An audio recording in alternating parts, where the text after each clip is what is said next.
तुमचं आमचं हक्काचं न्यूज चॅनल म्हणजे विश्व विशाल न्यूज चॅनल। आजच चॅनलला लाईक करा, शेअर करा आणि सबस्क्राईब करा।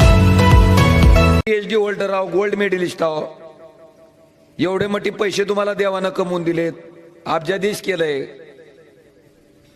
एवढं सगळं असताना पुढच्या माणसाशी बोलत असताना कशा पद्धतीनं बोलावं, काय भाषेत बोलावं, एवढी अक्कल साधी तुम्हाला दिली नाही का?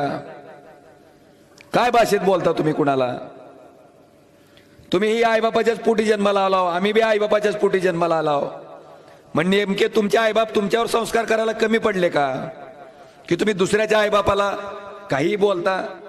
ठीक आहे, देवानं तोंड दिलंय, तोंडातून कधीतरी चांगलं बाहेर पडू दे की कसं सारखं उठलं की सुटलं का गटार गंगा, उठलं की गटार गंगा, कधीतरी चांगलं बोलावं।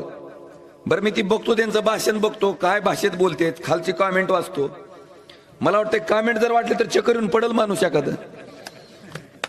काय लिहितेत लोक त्याच्यात, काय बोलतेत तुम्हाला, म्हणजे तुम्ही बोललेलं लोकांना काय वाटतं ती तर बघा।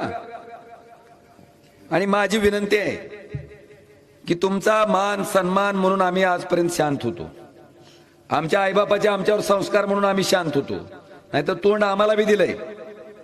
कृपा करून इथून पुढच्या काळामध्ये हीन पातळीनं, नीच पातळीनं, ज्याच्यावर बोलायची आपली लायकी नाही, त्या कैलासवासी पवनराजे निंबाळकर साहेबाबद्दल एक ब्र शब्द काढलेला ओमराजे खपून घेणार नाही। मी तसला 40 वर्ष मंत्री असलेला डॉक्टर राणा एका झटक्यात गार करून आला म्हणून तू किस जाडकी पत्ती आहे। तुमचं आमचं हक्काचं न्यूज चॅनल म्हणजे विश्व विशाल न्यूज चॅनल। आजच चॅनलला लाईक करा, शेअर करा आणि सबस्क्राईब करा।